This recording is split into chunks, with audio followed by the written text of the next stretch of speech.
This channel does not promote any violent, harmful, or illegal activities. All content provided by this channel is meant for an educational purpose only. এবার আসি আজকের অন্যতম বড় খবরে। বারামতিতে বিপর্যয়, আবারও বিমান বিপর্যয়, বিমান ভেঙে মৃত্যু মহারাষ্ট্রের উপমুখ্যমন্ত্রী এবং দুর্ঘটনায় অজিত পাওয়ার 2 পাইলট সহ 5 জনের মৃত্যু হয়েছে বলে জানিয়েছে ডিজিসিএ। বারামতির মাঠে ভেঙে পড়ে অজিত পাওয়ারের চার্টার্ড বিমান। জনসভায় যোগ দিতে যাচ্ছিলেন অজিত। বারামতি এয়ারপোর্টের পাশের জমিতে আছড়ে পড়ে বিমানটি। জরুরি অবতরণের সময় দুর্ঘটনা। তার আগে এটিসিতে মেরে কল করেন পাইলট।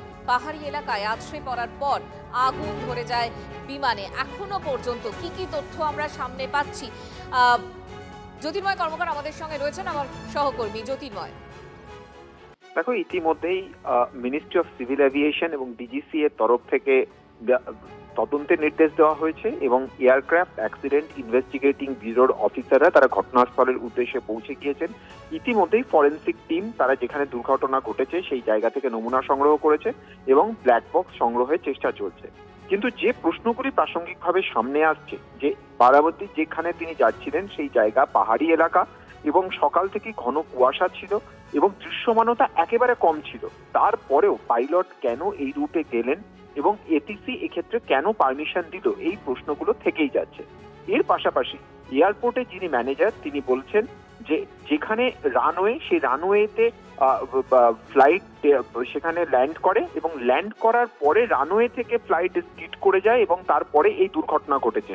স্বাভাবিকভাবেই রানওয়েতে কোনো রকম সমস্যা ছিল কিনা সেই বিষয়টিও খতিয়ে দেখা হচ্ছে। কিন্তু যে কথা তুমি বললে যথেষ্ট তাৎপর্যপূর্ণ, যে পাইলটের মেড এ কল এটিসির কাছে গিয়ে পৌঁছেছিল। স্বাভাবিকভাবেই ফ্লাইটে যে কোনো যান্ত্রিক ত্রুটি ছিল সেই বিষয়টি কিন্তু স্পষ্ট। ইতিমধ্যেই প্রধানমন্ত্রী নরেন্দ্র মোদী তিনি মহারাষ্ট্রের মুখ্যমন্ত্রী দেবেন্দ্র ফডনবিসের সঙ্গে কথা বলেছেন। কেন্দ্রীয় স্বরাষ্ট্রমন্ত্রী অমিত শাহ তিনি মহারাষ্ট্রে পৌঁছচ্ছেন এবং স্বয়ং দেবেন্দ্র ফডনবিস তিনি নিজে ঘটনাস্থলে গিয়েছেন। এবং যে খবর আমরা পাচ্ছি যে ডিজিসি এর তরফ থেকে তদন্তের পাশাপাশি মহারাষ্ট্র গভর্নমেন্ট তারা নিজেরা একটি তদন্ত করবে। এবার সমস্ত বিষয়টাই ডিপেন্ড করছে যে তদন্তে কি উঠে আসে, কারণ পশ্চিমবঙ্গের মুখ্যমন্ত্রী মমতা বন্দ্যোপাধ্যায় তিনি কোর্ট মনিটর তদন্তের দাবি জানিয়েছেন এবং বলেছেন যে যখন তিনি কথা চলছে যে তিনি আবারও ফিরে যেতে পারেন পাওয়ারের পুরনো টিমে, সেই সময় এই দুর্ঘটনা যথেষ্ট তাৎপর্যপূর্ণ। স্বাভাবিকভাবেই রাজনৈতিক অভিঘাত এই ঘটনার কি হয় আমাদের নজর এবার আগামী কয়েকদিন সেদিকেই থাকবে। ধন্যবাদ জ্যোতির্ময়। বিমান দুর্ঘটনায় মহারাষ্ট্রের উপমুখ্যমন্ত্রী অজিত পাওয়ারের মৃত্যু যথাযথ তদন্ত দাবি করেছেন মুখ্যমন্ত্রী Mamata Bandyopadhyay.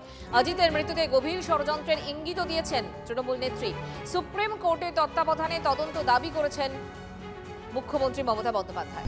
There is no safety and security of the people of this country. Even the political leaders, Ajit Pawar is willing to leave the BJP.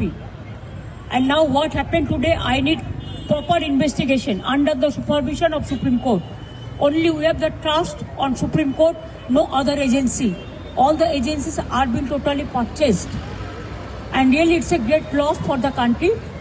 Maybe he's from the opposition. Now he's from the opposition. But tomorrow he's supposed to join the original force of their party. অত্যন্ত নিম্নরুচির কথাবার্তা, নিম্নরুচির কথাবার্তা। উনি রাজনীতির বাইরে, নিজের স্বার্থের বাইরে কখনো বেরোতে পারলেন না। লজ্জা, বাংলার গর্ব মমতা নয়, বাংলার লজ্জা মমতা। আপনার যদি ক্ষমতা থাকে আপনি সুপ্রিম কোর্টে যান।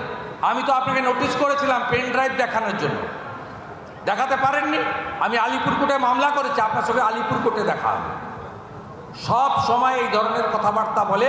উনি সকাল থেকে রাত্রি মোদিজির আতঙ্ক, বিজেপির আতঙ্ক, ক্ষমতা চলে যাওয়ার আতঙ্কে ভুগছেন বলে উনি যেখানে যা পারছেন বলছেন। অজিত পাওয়ারের বিমান দুর্ঘটনার তদন্ত চাইলেন অধীর চৌধুরী।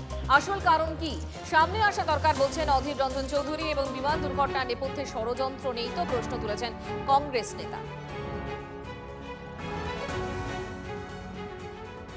মহারাষ্ট্রের একটা বড় পরিচয়ের নাম হচ্ছে পাওয়ার পরিবার। বহু বড় বড় পদ সামলেছেন অজিত পাওয়ার, বহুত ক্ষমতাশালী মানুষ। কিন্তু মৃত্যু যখন ডাকে মানুষকে তখন কিভাবে ডাকবে আমাকে জানি না। ভাড়া করা প্লেনে করে যাচ্ছে, তার মৃত্যু হলো। পূর্ণাঙ্গ তদন্ত হওয়া উচিত বলে মনে করি। ষড়যন্ত্র আছে কি নেই সেটা বড় কথা নয়, কিন্তু এত বড় ব্যক্তিত্বের মৃত্যুতে পূর্ণ তদন্ত হওয়া উচিত বলে আমি মনে করি।